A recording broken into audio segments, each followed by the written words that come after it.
to Hodlers episode 14. Today we are joined by the one and only BentoBoi and NFT Dad, our co-host, of course. BentoBoi is a NFT content creator with over 50,000 subscribers on YouTube, and you've only been in the space for like 1-2 years. Yes. 270,000 on Twitter. You're doing insanely good. You've been teaching people how to trade and flip NFTs for almost 2 years, and you've grown an amazing community along the way. So yeah, welcome for the viewers and listeners right now, BentoBoi. Who are you and what do you do? Yeah, thanks. First of all, I do want to say that the Twitter followers are probably a little bit botted, It's because all good. yeah, that's like It's the you're in like the NFT space. whitelist meta. Yeah. Well, everyone entering giveaways, so that's that number is probably a little lower. But thanks for the introduction. It's all good. As for me, I basically just trade NFTs, and I actually have two collections. One being Squishy Squad, and then the Mhm. other being WGMI Media. So that's just a Web3 media company that we are currently running, keeping people up to date in the NFT space. But rather than that, when I'm not trading or I guess working on those two projects, I am basically making content like this. I do YouTube, and I also post quite a bit on Twitter, mainly just like memes and stuff like that, or projects that I'm looking at. So it's good fun though. Basically, spend my whole time in Web3, but I love it. Yeah, the NFT space is very fun, and yeah, with the followers, I don't think any NFT content creator is truly 100% real with the followers. You just do hmm one whitelist giveaway and you get like 30,000 retweets. I know. Yeah, But I maybe Elon can mean, fix that. yeah, I missed out on that meta anyway. I'm just sat here on like 500 followers, so I'll slowly get there. But hmm yeah, talking about your journey, every single guest we bring on, we like talking about their journey rather than just like current questions and stuff like that. We like talking about how it all started. So go into your journey and where it all started. How did you get into NFTs? Who first introduced you to them? Yeah. So I guess I was probably like everyone else. So I got into NFTs, I think I want to say around May last year. Mhm. And I was probably like everyone else. I was basically the person saying, why are people buying all these crypto punks for like $1 million? That's probably like the dumbest thing ever. And then, after being in the crypto space for a while, I started watching YouTube videos, and then these people were making tens of thousands of dollars, off of these images. And I was like, okay, wait, there's probably something here, and I think I should probably learn about it instead of just keep complaining. So I basically started watching some YouTube videos. I'm sure people are familiar with like Alex Becker and Journey Yep. Crypto. So I watched them, and they're talking about some NFTs, and I said, you know what? My crypto portfolio is already down bad. I might as well just try out this NFT thing. Um, so yeah, I started buying crypto. Sorry, NFTs the following month.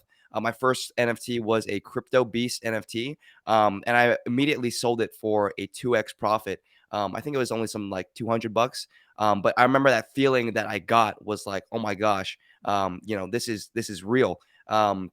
And especially coming out of high school at the time, I didn't have anything like crazy money. I think I started out with like $2,000 or $3,000. But I remember vividly thinking like, if I could figure this NFT thing out, which I think I could, I think there's really something here. So slowly but surely, I just started to keep grinding, keep researching projects, bought into a lot of rugs, as I'm sure many people do Same when here. they first start off into the NFT space. But basically, yeah, I just started trading. Some of my top trades were probably, following Alex Becker and Journey Crypto, with like things like the Doge Pound, and stuff like that. But where I guess I really got or made a decent amount of money was from the Pudgy Penguins. I'm sure people are familiar with that. I think I flipped around like 60 or 70 of those. Damn. Wow. Wow. Yeah, so I mean, this is also like it sounds pretty good in hindsight, but and it's probably easy to say like, oh look, I was like I called it.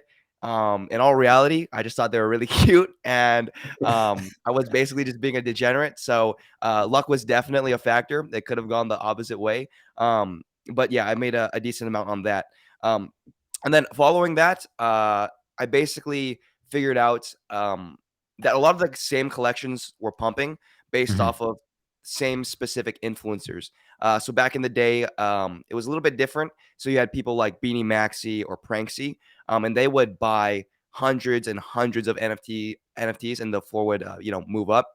So I basically came up with the idea that if you could track their wallet and see what they buy in real Mm. time, usually they take it to Twitter. And then they tweet about it. So it's kind of like, you see Elon Musk buying Dogecoin and then he tweets about it and then the price moves That's up. smart, to be fair. Yeah. Mm. That is very, very Mm. smart, especially in the Because early days of NFTs. Right, because I was basically tired of getting rugged and losing money, so I was like, "There's gotta be a better way, to do this." So that was kind of the strategy, that I had in mind. So I went to my coder friend and I said, "Hey, I have, like, a couple of wallets. I have no idea how to set this up. Do you think you can, make a wallet tracker that'll ping me, every time, like, these top people, buy some NFTs?" And he said, "Yeah, for sure." So then shortly after, we had that set up in Discord, and that thing was probably a really good money making machine for a long time. And then after I started talking about it on my YouTube, and then I started giving access to it, and now basically everyone does a wallet tracking. But for the time being, it was really really successful, and that's kind of how I got my start in the NFT space. And then from there, started a YouTube channel teaching people. Basically, what I looked for, and also some of the strategies that I was using. And then following that, I dropped my own project, which was Squishy Squad that December. And then yeah, that's basically how I got my start. That's kind of I guess my story, trading and flipping NFTs. Mhm. And yeah, it's pretty cool. That's dope. It's I hear you talking about pudgy penguins. I think it was Kosher Plug that I learned most about, that project about, and it's so interesting hearing your journey. Similar, sort of journey on my end. My Alex Becker was a guy named Wilson Lee who did a project Mm, called The Littles. He's a buddy of mine, and yeah, I love Will. kind of, yeah, he's fantastic, and he Uh huh. kind of, he's a Vancouver boy, and was very generous in helping me sort of understand the space. And then, of course, some of his acolytes in the space, we created our own WhatsApp channels and sort of put our ears to the tracks. But nothing as brilliant as you figured out of the gates, just like, let's make a tracker, a wallet tracker. Like we'd find our own wallets. And, of course, there's, tons of platforms out there that have that now, but good on you for thinking about that at such an early time. And then being able to, like, in your mind, construct this sort of roadmap to capitalize on that. That's a really insightful thing. Is that something you learned, just through business, or are you an entrepreneur? Like, was there something that sort of led to that discovery? Yeah, I guess I was kind of doing my own thing. Before NFTs, I was just selling video games and gym equipment on the side. But no, I guess it was more just I just saw like the same wallets over and over and over. Right. And after a while, I was like, there has to be a better method to this, because it almost seems like random at the time when like an NFT collection would go crazy. So I was like, but it's the same people making this money over and over and over. So I guess it was just like piecing that together, and also a little bit of luck, and also finding a coder friend. I wouldn't consider myself like smarter than the average person. I think a lot of it was just finding the right people and just piecing the puzzle together, and also right place, right time as well. Oh, absolutely. But I think what you've done is what I find consistent with so many successful entrepreneurs is they're able to see patterns. Whether you consider yourself smart or not, to be able to go macro and look at patterns and then be like, hey, I see something unfolding here. That's kind of like skill level one. And then skill level two is to be able to, like, see the pattern and then, sort of get to that point where you can predict patterns, with some sort of Hmm. technology, which is what you did. So in hindsight, and then from my perspective where I'm sitting, that's brilliant. But that's just what I'm seeing. But what I'd love to hear a little bit more about is, how does this lead to Wagme Media? Like, where does that fit into the roadmap here? And obviously, I want to hear a little bit more about Squishy Squad too, because did that mint out? Was that something that did really well? But maybe first tell us a little bit about Wagme Media, what Yeah. that is. So WGMI Media was basically co-founded with me, and my friend Kosher Plug, like you mentioned, and then Oh, Brett sick. Oh, Malinowski. wow. Yeah. Okay. So Okay. we basically I think it started almost off as I tweeted something when we didn't even have any idea of what we were doing. I basically said like we should start a NFT podcast together. And then Brett, being like the more, I guess, business sighted person said we should make this into kind of like an NFT. And then from there, Kosher and I were basically thinking, instead of just a podcast, maybe we could do more like articles, upcoming projects, and stuff like that. And there wasn't really, I guess, a project doing that. I guess now you have kind of alpha groups, but not really a overarching like media for the Web3 space. So we kind of had this, I guess, idea of like CoinDesk or Cointelegraph, but instead for the NFT space. So we decided to launch that last year in March. And then, yeah, so that, so now we have, I think, 10,000 holders. And we basically do the private podcast. Brett does the public podcast. And we also give out articles on basically the hot trending topics that's going on in the space. And we also have an upcoming section for upcoming projects that people can kind of check out. And we give like a ranking and also a review. And you also have your standard stuff like some, community giveaways, as well as, some merch and stuff like that. But that we're just working on, building that out. And then for Squishy Squad, that was my first project. And then that one actually sold out, I think, within 8 minutes. That was yeah, but that was also because I think we set the limit to something crazy high because I was like kind of new, or that was my first project. So I think you could mint quite a few. So I think a couple of whales stepped in, which is why that happened. But for that was mainly going to be like the trading bots, like I was talking about.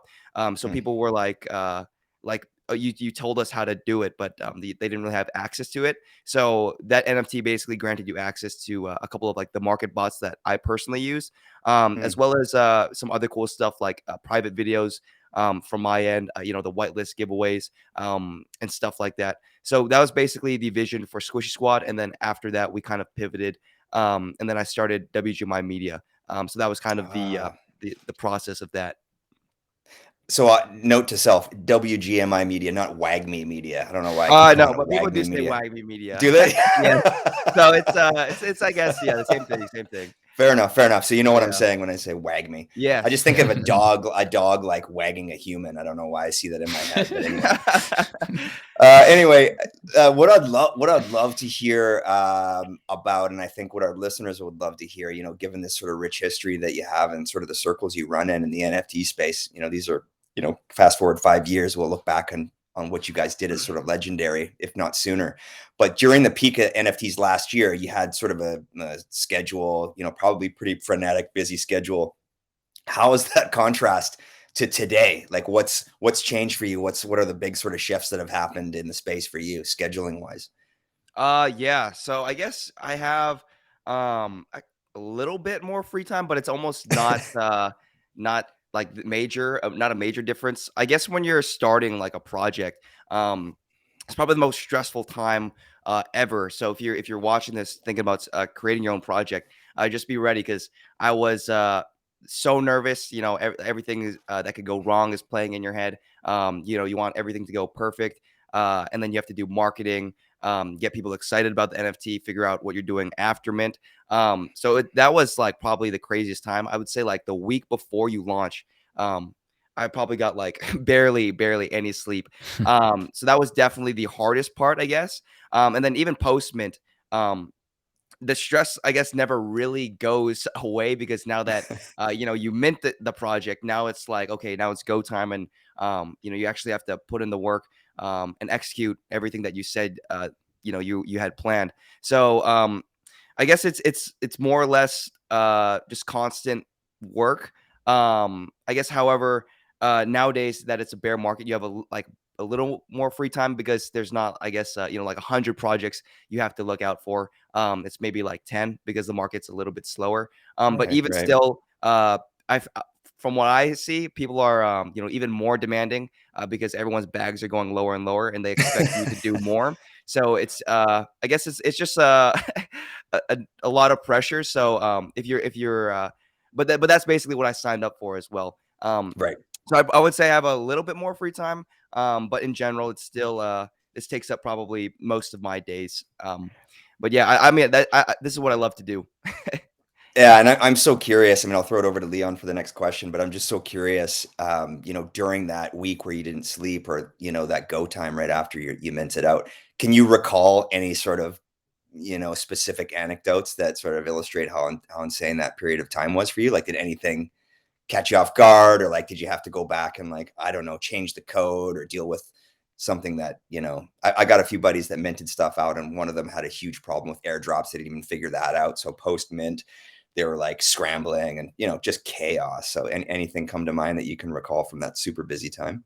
Yeah. I guess my one recommendation, if you guys, if anyone like watching is trying to start their project, is hire a good dev. I mean, I lucked out because it was the same friend who made all of those bots for us. But I was just Ah, stressing because we had basically everything in line. But back in the day, having smart contract issues was really, really common, and it right. could absolutely like destroy your project. Even nowadays, people still have smart contract issues. So I guess a lot of the pressure was mainly on him. We had like a couple hiccups here and there, like a lot of people couldn't mint from their ledger. We had to set like some specific code so someone could buy more. I'm not sure if you know Journey Crypto, but we were on his launch pad. So we had to basically put in a specific code for him to buy before everyone else. Ah, But I guess, yeah, as long as you have a good coder, that's like the main thing. And then after that, as long as you have a decent product and have good marketing, I guess that would be the other two things that you really need. But having a good coder really, really saved me. Or us, because I'm not sure how I do it without him, and also making sure it's a person that you can trust as well. wow. Yeah, that's great advice. And by the way, I am launching a project. It's coming out in 2 months, and my dev is Josh Talks Crypto. Josh, Oh, if you awesome. see, if you hear this, we had him on the show. He's a great guy. He's just a brilliant guy. So that really helps me feel better about the Deadsies NFT that's going to be launching in a few months. Shameless shill right there. I was going to Check Over it to say out you. right Over to now, you, we'll guys. Leon. allow it. We'll allow First it. We'll link allow in it. the Over to description will be down you. below, guys. Deadsies NFT. Make sure to check it out. Oh, there we That's go. it. That's beautiful. There we go. Love it. Yeah, talking about building a NFT project, I've got a bit of a different one. I mainly trade, so I day trade. I do like forex, crypto, stocks, all that stuff. Awesome. So I've got my own community where I teach people, but that's completely so much more stress free because they're not 24/7. Oh, floor price is dropping. Oh, we need this, we need that. Where's this? Like building an NFT project, like you're saying, as soon as you launch, everyone is so demanding. If the floor price starts going down, they'll all start crying. They'll expect this from you, Mm, that from you. Or if the chart starts, slowing down, they'll say, "Oh, it's a dead project." This, yeah. this. There's Rug, a rug. whole Yeah. Yeah. whole lot of pressure. But yeah, talking about NFTs and like a macro look on them. Talking about mass adoption. Do you think NFTs? Well, when do you think NFTs will slowly transition away from like the profile pics of like animals and like quick mints, quick flips, and stuff like that? And when do you think we'll start seeing some like real world utility? Oh, that's a great question. I think that's probably pretty far down the line. Mm, I think I would say maybe I mean, this is just my guess. Maybe yeah. couple years, 3 years until it's like fully integrated, I guess. But as of right now, as it stands, like a lot of the NFT collections don't really have a product market fit. And Mm, also at the same time, because the bull run's no longer here, I think a lot of people are starting to realize that as well. And there's, I guess, not a lot of demand for the PFPs right now. So I talk about this a lot with my friend Brett, and him and I kind of are thinking that uh, PFPs probably won't be a thing forever. These digital communities are great and fantastic, and I run one as well. So it's mhm. you can see people actually like connect over these profile pictures. But Mm, there can only be, I guess, so many. That's true. And now we're kind of seeing like 10,000 NFT projects, 100,000 NFT projects, and they're all basically doing more or less the same thing. So I think what's more really exciting to me is like when you can tie physical utility into the project, whether that be mhm. merch drops, you get access to a specific lounge, or you get access to maybe a course. I think that is more exciting. Um, And I think that's probably a little bit ways out, just because people love degen trading, myself included. But yeah, probably 3 years maybe is my guess, somewhere around there. Yeah, that's what we're sort of wanting to do as well. Like, I'm guessing you've heard of soulbound tokens. Yeah, so about But yeah, tokens. we want to sort of try and eventually integrate that into our community, and like we'll do the trading certificates. So like there'll be like a 3 month 3 month course, for example, and at the end of it you get a soulbound token, and then that'll give you access to let's say if you do a crypto course, for example, and it's 3 months and you pass it, the pass rate's really high, like 90%. You then get given access to the soulbound token, and then that can give you access to like private events where we get like big crypto traders to come in and host events and webinars and stuff like that. That's what we eventually want to integrate and Yeah, push that's a more good towards the idea. Web3 side. Hmm. But again, talking long-term NFTs, once we see this mass adoption phase and more real-life utility, do you think we'll still be seeing like NFTs be traded like they are now, like quick flips and mints, or do you think it'll be more mainstream type purchases? I think it'll probably be more mainstream type purchases, but I also do think that NFT flipping will almost always be a thing. Kind of Mm, like how sneaker reselling, forex trading is always a thing. And I think that when crypto, has its next leg up, people are like euphoric. No matter what, people would just buy into things for speculative value. I feel like it will almost be like shitcoin trading, where people yeah, just buy that like was a it fun doesn't time. necessarily always make sense, but hey, if you can make money and you can speculate, and make like get a bunch of people to pump the floor price, they will no doubt do it. So I think it'll always be a thing. However, I think like slowly but surely it'll be kind of transition into the more mainstream adoption and stuff with actual backing versus a lot of these just profile pictures that you can almost just pump and dump. Yeah, It's that's what I the used to. the Go dopamine pump that you get from those on. $300-400 you make all of a Hmm. sudden. It's the Exactly. best. It's the best I feeling mean, ever. Yeah. I'm not judging anyone for it. I love that. That's how I got my start in the space. Still love doing that. I'm a degenerate at heart. So nothing against that. Yeah, I think we're slow. That's the same anecdote I used to use. Like beginning of this year, we were in like the NFT shitcoin phase where it's just pumping out projects every single day. No utility at all. Well, it was Goblin Town, wasn't it? As soon as Goblin Town released, that's when we hit like the shitcoin stage where just nothing good was releasing, and it's just a bunch of rubbish quick flips. And then after a month, it's just dead in the ocean. But I think Yeah. NFTs, especially with crypto, absolutely tanking.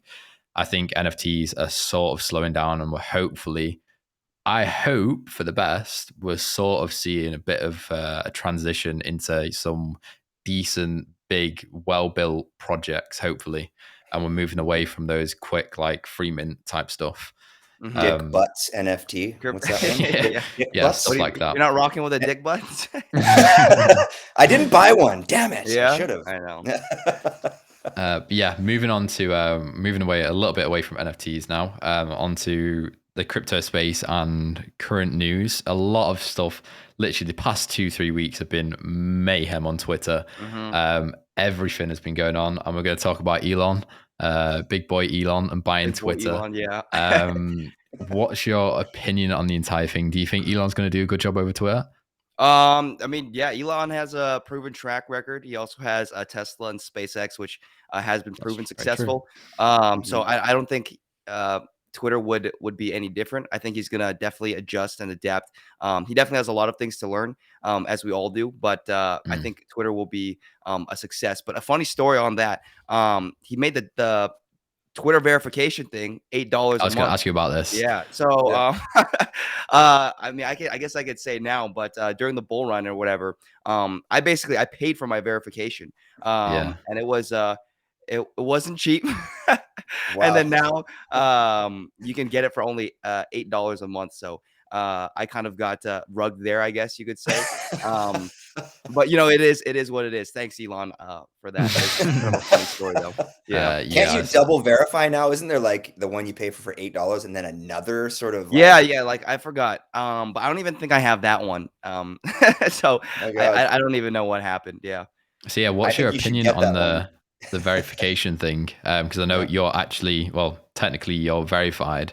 is it annoying seeing that you know, you can just pay $8 now and get the same verification badge, like the verification what is it, the verification tab where you can see all like you've verified, liked stuff and stuff like that. Yeah, I That's mean, just I completely don't. destroyed now. Yeah, I mean, I don't completely know everything about it, Mm. but I think they even might have put it on pause. I was reading something Yeah, I saw online. that today. Yeah, but Yeah, I've still got mine. I yeah. don't know. It's weird. But I mean, it's a weird concept because you know, the main reason why I got or paid for mine was because there's a bunch of people trying to like impersonate you. So Mm. if even they could get an eight or pay $8, right, and they could, you know, KYC or put in all their information and stuff like that. It's like, how do you determine which one is the real one if you could just pay for a Yeah, it's a verification bit symbol? stupid. Yeah. So I was like, I was kind of confused. I was like, how is this thing going to work, or how does this make sense at all? Because now you're probably going to have a bunch of people impersonating each other. And if everyone has the verification symbol, it's like the verification symbol means nothing now. And it's kind of hard to differentiate who's real versus who's not real. So that's kind of my take on it. And I hope they figure out some work around it. And maybe that's why they did pause it this morning. But as it stands, if that is the case, I just don't think that makes too much sense, because if everyone has a verification symbol, I guess it doesn't even become, I guess, desired or sought after, because you can just pay $8 for it. Yeah, Yeah. that's very true. Loses its heat at that point. Like what's the Exactly, point? right? Everybody's verified. In fact, the thing will be is to become unverified, and then you'll Yeah, stand that'll be out. the cool thing, right? That's what you're seeing on Twitter, yeah? I'm not paying Right? $8 for my for my Twitter verification. I won't stoop that low. That's Yeah, I right. saw a thing with Elon as well, how he wants to take Twitter into sort of WeChat, because WeChat, I'm pretty sure it's over in China. They have literally, they use that for everything. Apparently, they use it for like social media. They use it for like paying for things, literally absolutely everything. And there's not a single app apart from like WeChat and over in Asia, like those types of apps, that include absolutely everything. We've not got one of them. We have like all these separate social media apps, like obviously Snapchat, Instagram, then you got like LinkedIn, you got Twitter. I think he's gonna try to. Well, he mentioned this in a video in like a meeting or something, but I think he's gonna try and take Twitter over to that and implement like videos, quick form videos, banking app, absolutely everything, which would be very cool to see how that plays Yeah. out. Because at least he listens to what people are saying. Like with the verification thing, he's brought in. Everyone says it's absolutely stupid, and within like 2-3 days, he's already said yes, scrap that, and got rid Yeah. of it. So we'll see where he takes it, but I believe he's got a good hold of it. Yeah, and I think he's also said he's like going to try and monetize people too. So I Yeah, think I that's saw pretty that as well. exciting. Yeah, so kind of almost Yep. competing with TikTok and YouTube. Because if you can pay people for you know, being on Twitter and using Twitter, I think that'd be awesome. A lot of things to figure out. Hold on, sorry, my dog. um, So good. but yeah, I mean, I think if he could pull it off, that'd be great. Hold on, let me let my dog out. She's gonna go crazy. Yeah, do Yeah, it. it's so good. Just saw a stoop in the background before. I was like, hold on, is that a teddy or is that is that Yeah, moving? what kind of That's how dog I was move. that? That was Bichon. That's my dog. She blends in with all of the other stuffed animal collectibles that I collect. What's your Bijan's name? Gator, and it's a Gator. girl. Yeah, That's a Gator. Oh, very her purist name. name. Oh, Gator. Yeah, That's I love it. Love yeah. it. Naming a dog another animal. I love that. I love that. Yeah. So let's keep going with this crypto news. Obviously, people can pop over to your YouTube channel. Yes, let's have that up here suddenly, right here, Leon. You know, Yeah, you well, have edit the it hands go or magically up in ahead. here, right down there, over there.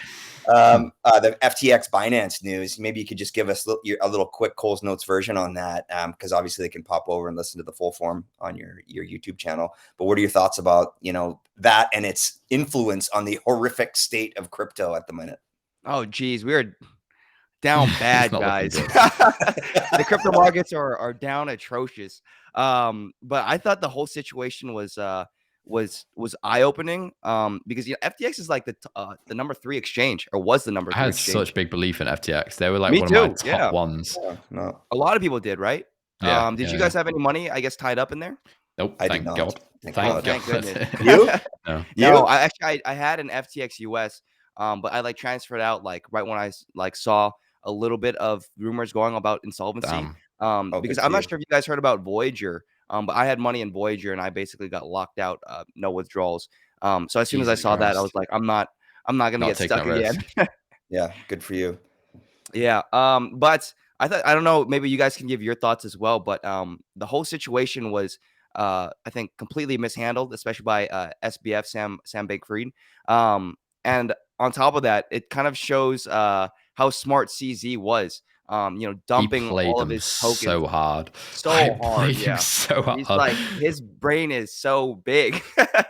But he's just like, yeah, he sold all of his tokens, caused all of this FUD, and rightfully so, because they couldn't, sell the FTT tokens, and Solana. But basically, he caused all of this panic in the market, dumping $2.1 billion of FTT token. And then as soon as they're basically have no option, he offers to buy them out. But And then now he says no after. yeah, and he says no after that. So I thought that was just a huge play. He took out one of, I guess, the biggest competitors. But it's also, I guess, a warning that, keep your money off of these exchanges, especially, if you think you can trust them. The top 3 exchange went down, and now that you can't even do withdrawals. So I guess like the message is keep a cold wallet. Whether that's like a Ledger or Trezor, and you hear it like all the time, like not your keys, like not your Not crypto. your cheese. Yeah. Yep. So Not your cheese. not your cheese. Yeah.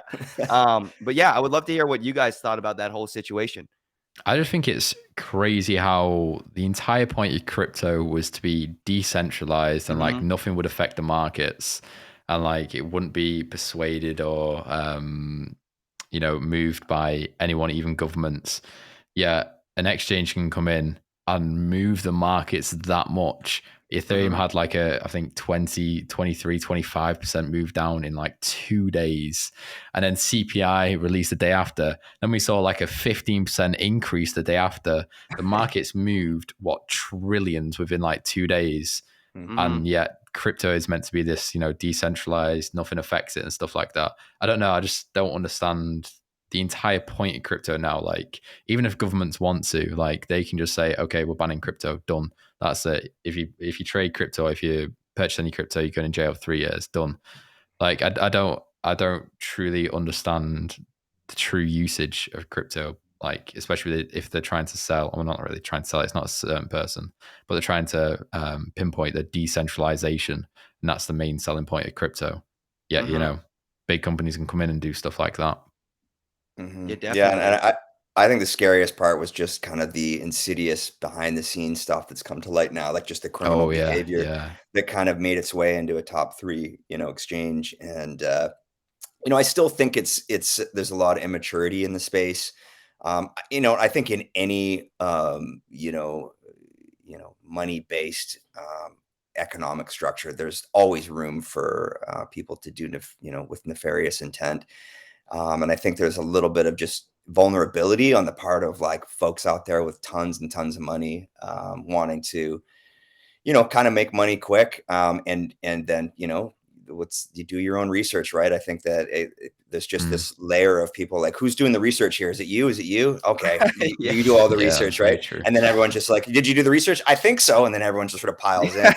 So I think it's just sort of, an exercise in people having, their own, taking responsibility for their own decisions, and also being responsible to actually do your own research. And, your move, BentoBoi in there and paying close attention and getting out there when, you're paying attention to what was happening well enough that you moved it out before that happened. And I just think so many people don't actually take the time to learn about what's going on, sort of, layers down. What actually are you investing in? What actually does this mean? What does decentralization mean? And I, myself included to some degree on some of the projects and NFTs that I got rugged on, I wasn't really paying attention to what was going on. So I think overall, it just means slow down, pay attention, do your research, and just be smart. And that means like not aping in, not being totally crazy, and not just throwing all your money around. And I just hope that by and large, the crypto community has taken this as a lesson to, just slow down a bit and just kind of like grow up a little bit on what the reality is. And, if you're a gambler and you're willing to gamble and, you don't care, then you're going to find yourself in a situation like this. So that's kind of my take on it. But, Yeah, carrying on with that, like, yeah. it's crazy how nowadays no one even knows what they're investing in. NFTs, crypto, even stocks, all this stuff. Like, we have people in our server like, oh, what's a good coin to invest in? Or they'll say oh, I just bought like $6,000 worth of this, and then I'll go to him like, oh, I bought $6,000 of Ethereum, and I'll ask him like, what is Ethereum? They're like, oh, don't know, just saw a few of my friends buy into it, Yeah. and they Yeah, I just saw a buy tweet. ape fully into it, like all this type of stuff. Same with like FTX, putting your money into a random company that you don't even know of. You just type in best crypto exchanges, tap, tap, tap, invest 15,000, done. You Hmm. don't look at it again. Like people don't do any research, and they see like, for example, I'm not shaming you, but they'll see you just say, oh, I just bought into this, and they go, oh wow, that looks good, I'm going to buy it, done. Don't do a Hmm. single bit of research just because one person said it on social media. And it's Right. social media that's obviously doing that, because you think like 10, 20 years ago, like no one would have invested without doing like consistent research, looking at like financial papers, the income statements, everything. Whereas now it's Sure. just like, oh, that looks cute, I'm going to buy that Hmm. penguin, done. And then, There oh you wow, go. why did I lose $6,000? Yeah, Hmm. you're a scam. Yet they did what, 3 minutes of research into the project. Right. It's funny how it's took that turn. Yeah, I think that's definitely a big issue. And Mm, something that also I think people just getting in the space definitely do. I know I was definitely that guy. that When was I. like the craze was happening, I was like, oh my gosh, Twitter, buy this, buy this, buy this. No research. Oh, what's the token name? I just search it up. Okay, price goes up, good. Price goes down, bad. But yeah, so I mean that I feel like that pertains to a lot of people because Mm, you see all these people tweeting, making a bunch of money, and then just like a quick anecdote, I made like I think like $20,000 from 3,000, and I was like, oh my gosh, I'm the man, and then all of a sudden. The yep. price goes down, and I lost like all $3,000. I think people need to feel that burn and that sting of, oh Very, very, man, very, like very you true. can't just do this, or it's a lot of luck. And you have to do your own research. Otherwise, you're going to get burnt. And I think until you fully experience that, like I did, that was like a big wake up call. Like, hey, this is not okay. You can't just be aping into random stuff. You have no idea. And then yeah, so I think a lot of that goes with time and also experience, and also learning because it's not a fun feeling losing all of that money. No, I No, say no, that but to all our traders as essential. well. It's the Hmm. exact same thing. Like every single trader that comes in here asking for help, and they say, "Oh, should I deposit this? Should I do this in my first account?" And I always tell them, however much money you put into your first account, you're going to lose it anyway. But Hmm. everyone needs to go through that. They'll lose like 2, 3 accounts. They'll blow all their accounts, but you need to go through that stage. I did the exact same thing. I started trading like just over 3 years ago. Started with I think like 750, something like that.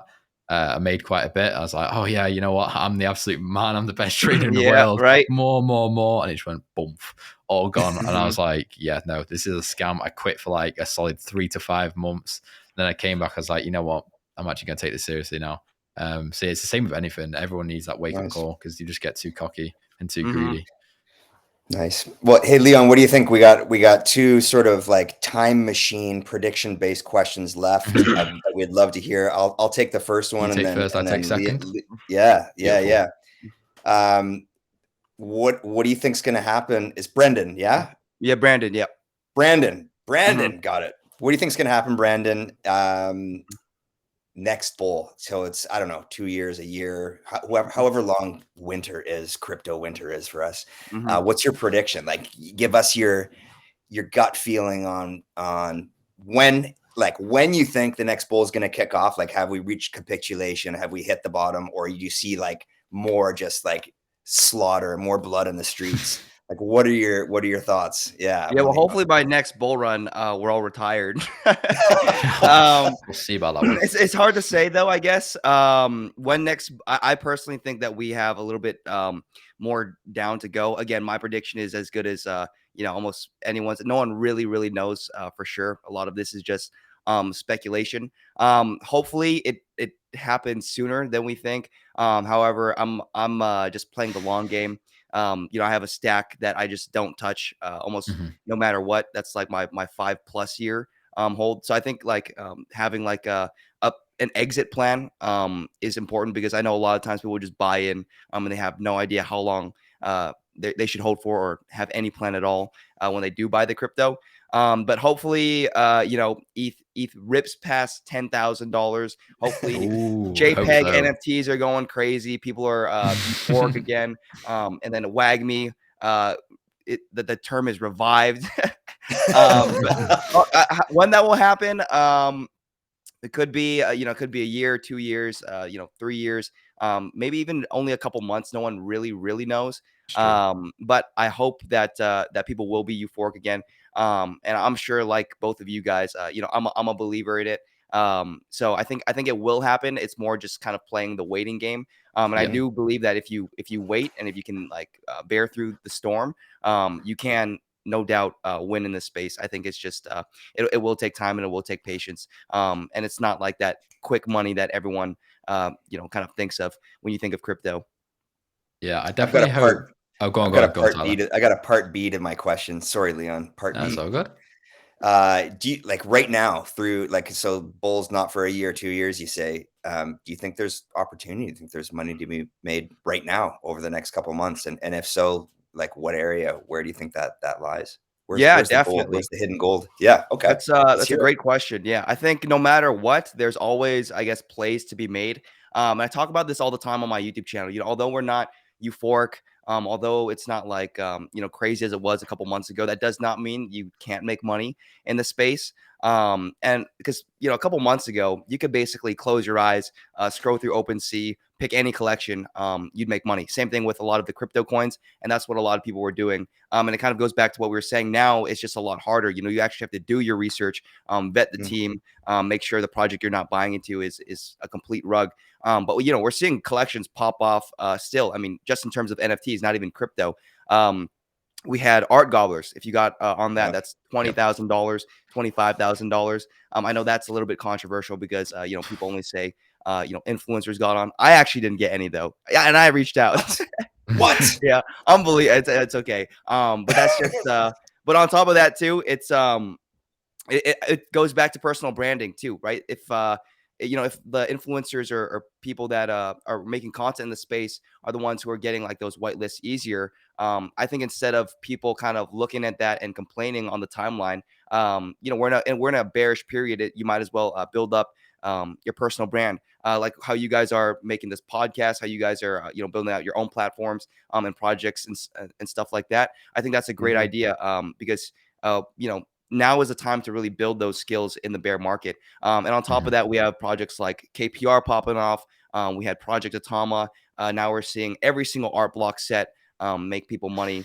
So there's definitely a lot of money to be made, even in the NFT world and also in the crypto world, whether that's shorting the market, getting into some of these early ICO plays. You just have to really put in the work and be at the right place at the right time. And if you have those skills, I think it'll benefit you tremendously. When the bull run comes back. And even shorting FTT, I know people made a killing just off shorting FTT. I had like a small position just for the hell of it, and made some money off that. So there's definitely money to be made in the market, even though everyone's saying like, oh, we're going to zero. Yeah, that's awesome and great true. to hear. I'm excited. I'm excited. Yay. Yeah, carrying on with the bull run thing. Can you give us a little price prediction on the floor, Bitcoin floor? Where do you reckon? Oh, Bitcoin floor, next bull run. Well, I would hope that next bull run we actually hit the 100K mark that I was promised this bull run. Okay. Yeah, but but where's the lowest? Where's the lowest we're seeing right now? Where do you reckon it's going to before we start the that bull run? lowest. Well, everyone's basically screaming for the 14, 13K mark. Whether we actually get there is, I guess we'll have to find out. Not too far. We're on 17K. Not Yeah, I too know. far. So, Dangerously close. yeah, we are pretty close.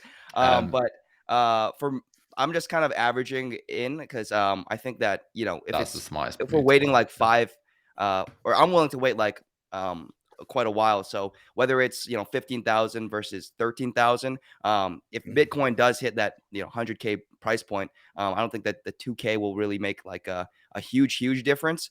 So I'm kind of starting to average into the market right now. But regarding next bull run, I don't know. I'm not like the best trader, but hopefully past 100,000, maybe 150. But we'll see. I guess only time will tell. I'm not gonna act like I'm the smartest guy on this. To No, talk we're just about taking a this. guess, not financial advice. Yeah, not financial Do not advice, listen of to course. that. So yeah, kicking it off with ending it off with the very last question. This is a question that we asked to all our guests. Going back in time to when you first started your NFT journey, what is one thing you would have changed and one piece of advice you'd give to the people listening or to yourself?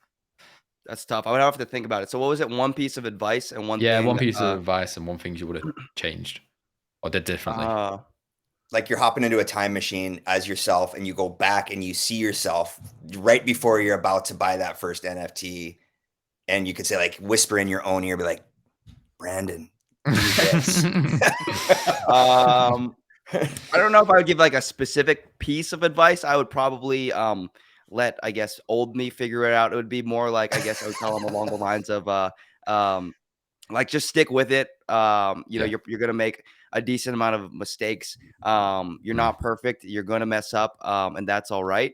But as long as I guess you keep sticking with it, and as long as you keep going and don't quit and you keep adapting, you know, you could find a way for yourself to make it in this space. Because I think you do need to kind of go through a lot of those experiences. Like we said, you need to feel that sting of, oh, I lost money on this. I can't do. I feel like it's almost different if you tell someone, you know, you tell people don't invest money you can't afford to lose, but until you actually feel like, oh, this is why you can't do you know, invest more than I can afford to lose. It's two different things. So I would, I guess, not give him a specific piece of advice because he'd probably be like, oh, screw this guy, I'm not even gonna listen to anyone.